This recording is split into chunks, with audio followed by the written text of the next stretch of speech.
Bienvenidos a la parte 1 de terminología del RITE, Real Decreto 1027/2007 del 20 de julio, definiciones del reglamento, esto es formación instaladores. En la figura que se muestra ahora aquí arriba tenemos un recuperador entálpico. Esto de aquí serían los motores ventiladores.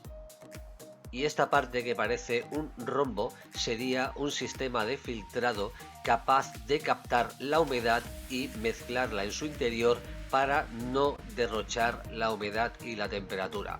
¿Cómo funciona? Tenemos una temperatura en T21 que la hacemos pasar por este cubo o filtrado. A través del ventilador la introducimos en el interior por la T22. En la parte T11 tenemos la sala a una temperatura y a una humedad.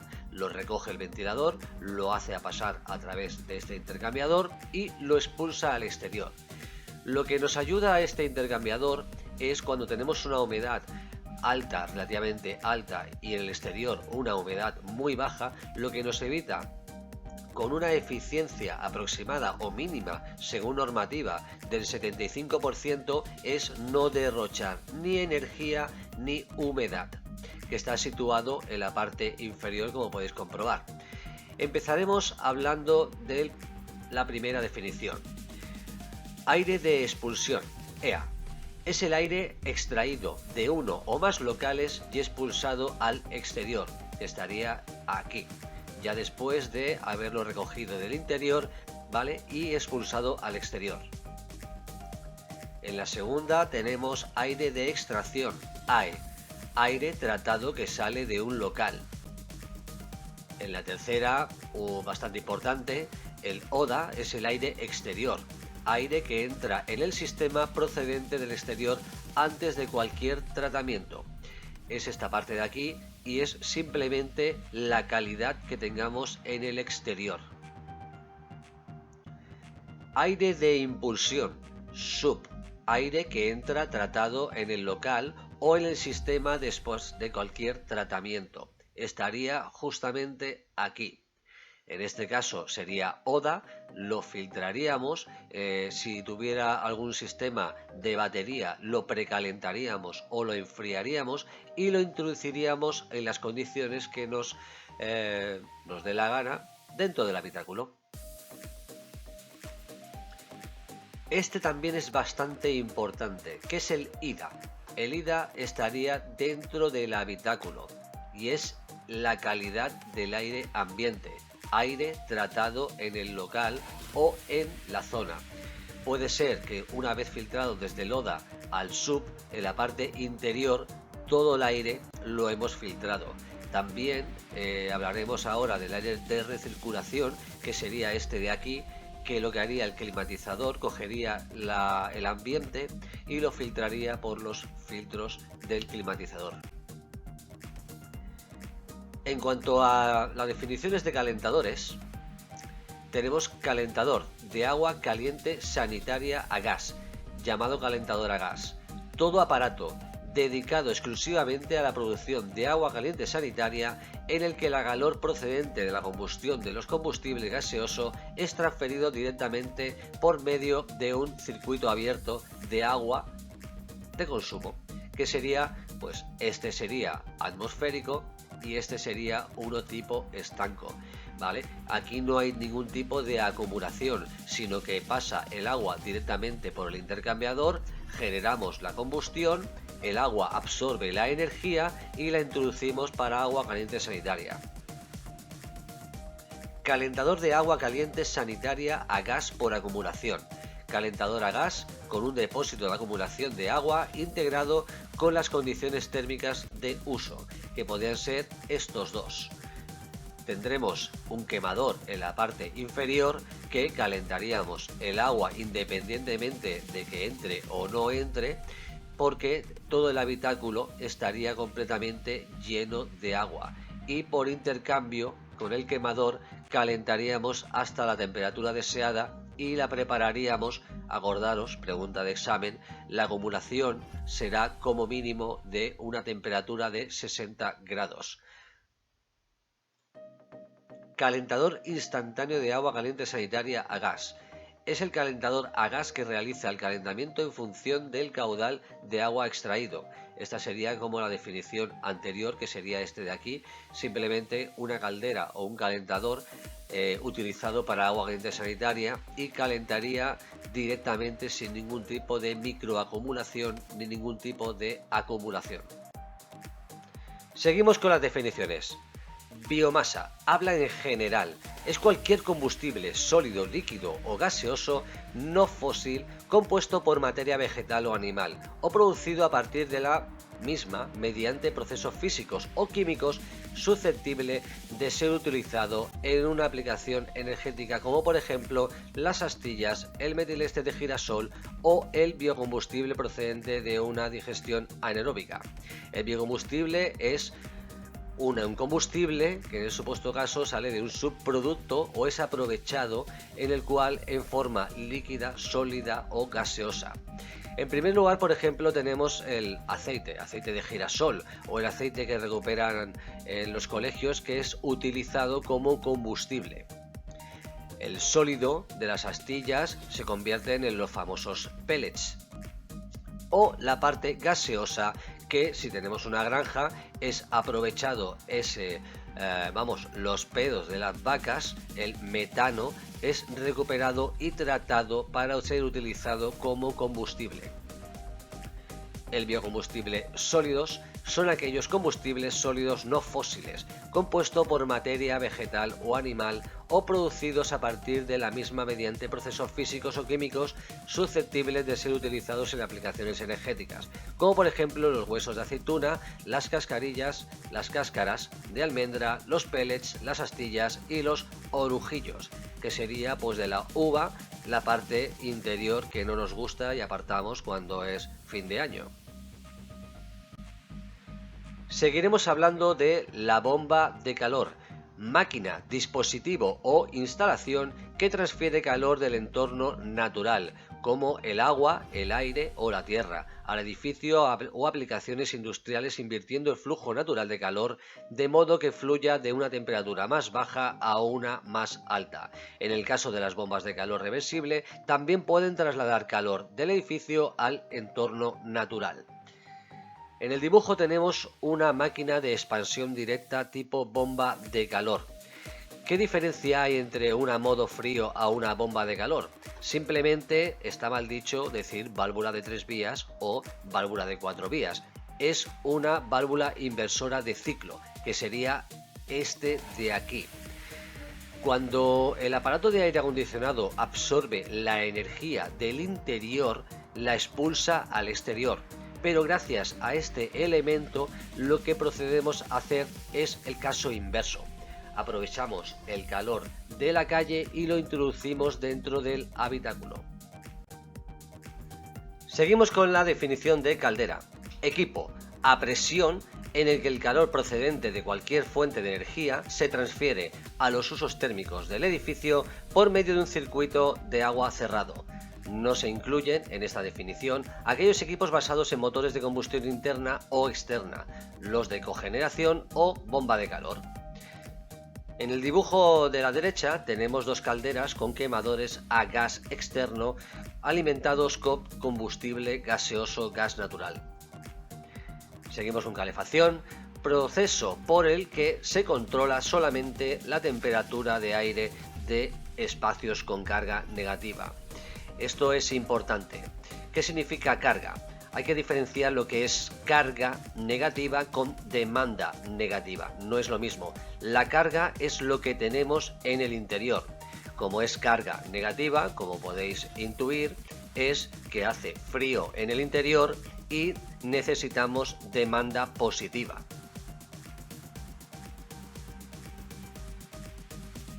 Calefacción y refrigeración urbana.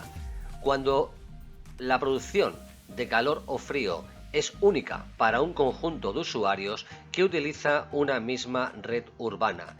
En inglés se conoce como district heating.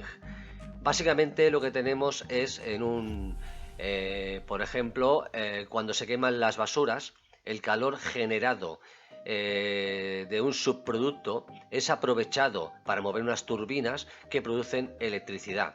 En este caso, electricidad, producimos agua caliente y agua fría que es suministrada a los edificios contiguos mediante tubería. Sí que hay que recalcar que el agua que llega al edificio no puede introducirse al edificio directamente, sino que es obligatorio colocar un intercambiador, en el cual, mediante un controlador de la sección de tubería por la velocidad del agua y temperatura inicial y final, sale unas kilocalorías. Esas kilocalorías se transforman en energía que a su vez se factura al edificio toda la entrada de agua que le es suministrado. Calor residual. ¿Qué es el calor residual? Es el calor que es necesario evacuar para asegurar el funcionamiento de cualquier proceso y que puede ser aprovechado total o parcialmente como calor útil. Es especial el necesario evacuar para asegurar el funcionamiento del ciclo termodinámico de producción de energía eléctrica o mecánica, en equipos de cogeneración o de bombas de calor, y que puede ser también aprovechado total o parcialmente como calor útil. Aprovecho para comentar lo que es cogeneración. ¿Qué son equipos de cogeneración? ¿Vale?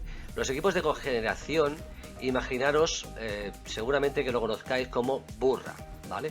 Es un elemento en el cual se puede suministrar con gasoil o con gas, en el cual al funcionar le podemos extraer la parte eléctrica que suministraremos pues gradualmente en piscinas municipales o en piscinas de gran tamaño.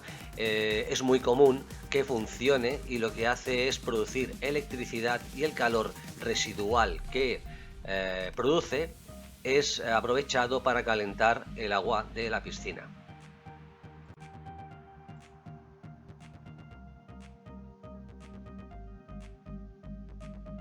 ¿Qué tenemos aquí en la fotografía? Captador solar térmico, dispositivo diseñado para absorber la radiación solar y transmitir la energía térmica así producida a un fluido de trabajo que circula por su interior. Seguimos con climatización. Acción y efecto de climatizar, es decir, de dar a un espacio cerrado las condiciones de temperatura, humedad relativa, calidad de aire y a veces también de presión, necesarias para el bienestar de las personas y la conservación de las cosas. Todo el mundo siempre entiende que climatización es enfriar, pero no es así.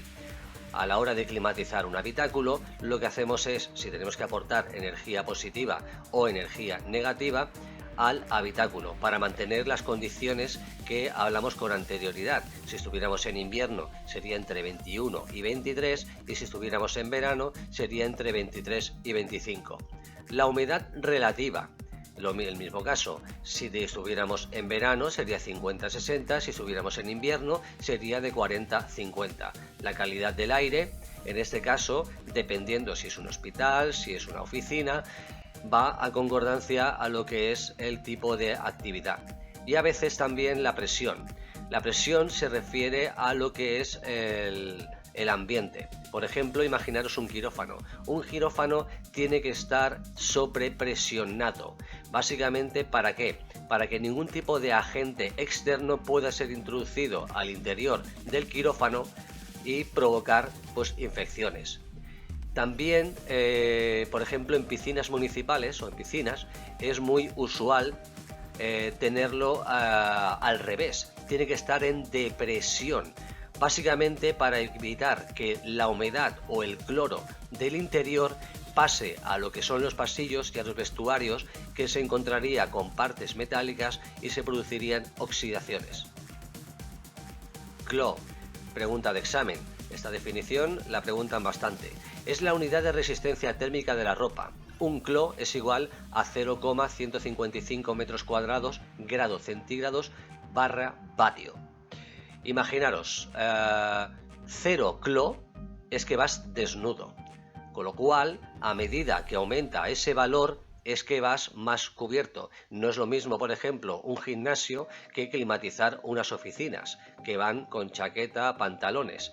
En ese caso, la unidad de resistencia a la ropa es el CLO.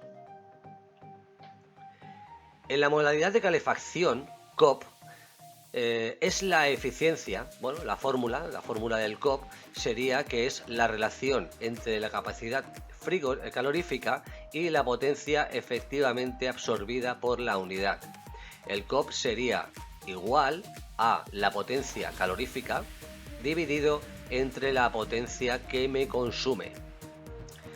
Un ejemplo, tenemos una estufa. Imaginaros que la estufa tiene dos barras, una y dos. Cada barra consume 1000 vatios, ¿vale? Pero la pregunta es, ¿cuánta energía me deja en el habitáculo? En este caso, la energía consumida sería dividido entre 2000, pero el calor que me dejaría en la sala sería 2000. 2000 dividido entre 2000, el COP resultante sería de 1. Ahora hablemos de un aire acondicionado. Evidentemente que nada, del punto de vista rendimiento, nada puede dar por encima de 1. Yo tengo un consumo, ¿vale? Y obtengo una energía. Lo normal es que dé todo por debajo de 0, 0, algo. Pero en bomba de calor, en este caso que se utiliza como aerotermia, ese valor cambia. ¿Por qué? Imaginaros que un equipo de aire acondicionado, expansión directa, tengo un consumo de 1000 vatios. Si tengo un consumo de 1000 vatios, aproximadamente el resultado en energía calorífica puede ser alrededor de 3500. Quiere decir que 3500 dividido entre 1000 obtendré un resultado de un COP de 3,5. ¿Esto por qué es? Tener en cuenta que el compresor que está dentro de la unidad exterior no es el encargado de generar ningún tipo de energía. La misión del compresor en el circuito es la de mover el refrigerante. Como es mover el refrigerante, ¿de dónde sale la energía? La energía la saca del interior cuando está en modo frío y lo expulsa al exterior. En este caso, la eficiencia en modo calor sería pues aproximadamente de un COP de 3,5. ¿Qué es el ER? Es lo mismo pero en refrigeración. La fórmula sería que el EER es el resultado de la potencia frigorífica que yo obtengo del aparato y de la potencia efectiva absorbida por el aparato. Como he puesto en el ejemplo anterior, un COP de 3500 vatios dividido entre 1000, el resultado es 3,5. Pero en frío, el resultado serían 3000 vatios frigoríficos dividido entre 1000 y el COP sería de 3. ¿Por qué esta diferencia de 0,5? Básicamente, cuando lo tenemos en modo refrigeración, el calor absorbido en el interior de la sala lo expulsa al exterior el calor. Con lo cual, cuando lo tenemos en bomba de calor, absorbemos energía del exterior y lo introducimos en el interior. Pero ¿por qué me da 500 vatios más? Cuando os explican en refrigeración que el compresor se calienta porque tiene un bobinado, tiene que refrigerarse. Al refrigerarse ese bobinado, el gas frío refrigera al compresor, que a su vez el refrigerante absorbe energía. Como no lo expulsamos al exterior, sino que lo introducimos dentro del habitáculo a estar en bomba de calor, tiene algo más de eficiencia energética. En este caso, 500 vatios más. Conjunto caldera, sistema de combustión. En las calderas de biomasa se sustituye la denominación caldera generador por caldera sistema de combustión, dado que la combustión se produce por medio de sistemas que no son equiparables a un quemador. Básicamente porque en una caldera de biomasa es como una caldera de leña. Decipol. Pregunta de examen, importante. Se define como la calidad de aire en un espacio con una fuente de contaminación de fuerza, un OLF, ventilada por 10 litros segundo de aire limpio. Director de instalación. Técnico titulado competente bajo cuya dirección se realiza la ejecución de las instalaciones térmicas que requiera la realización de un proyecto. Recordad, ¿os acordáis de lo que era un proyecto? Un proyecto es cuando la potencia térmica de calor o frío es mayor a los 70 kilovatios. Si fuera inferior a 70 kilovatios y mayor a 5 kilovatios, se generaría una memoria técnica. Director de mantenimiento. Técnico titulado competente bajo cuya dirección debe realizarse el mantenimiento de las instalaciones térmicas cuya potencia térmica nominal instalada sea igual o mayor a 5.000 kilovatios en calor y o 1.000 kilovatios en frío, así como las instalaciones de calefacción o refrigeración solar cuya potencia térmica sea mayor que 400 kilovatios. Vale, definición. ¿Cuándo requeriremos el usar un director de mantenimiento? Normalmente cuando tú apruebes este curso y apruebes el carnet, tú podrás manipular instalaciones de mantenimiento hasta los inferior a 5.000 en calor y 1.000 kilovatios en frío. Si tienes una instalación cuya suma de todos ellos superan los 5.000 igual o mayor y es igual o mayor a 1.000, tendrás que contratar los servicios de un director de mantenimiento, en este caso un ingeniero. Si tengo solo placas solares y es mayor a 400 kilovatios, también requeriré los servicios de un ingeniero. ¿Cómo calcular los 400 kilovatios en placas solares? Lo que tenemos que hacer es multiplicar 0,7 kilovatios por metro cuadrado por la superficie de captación y ese resultado será kilovatios. Y la cita para hoy: incluso la gente que afirma que no podemos hacer nada para cambiar nuestro destino, mira antes de cruzar la calle. Stephen Hawking.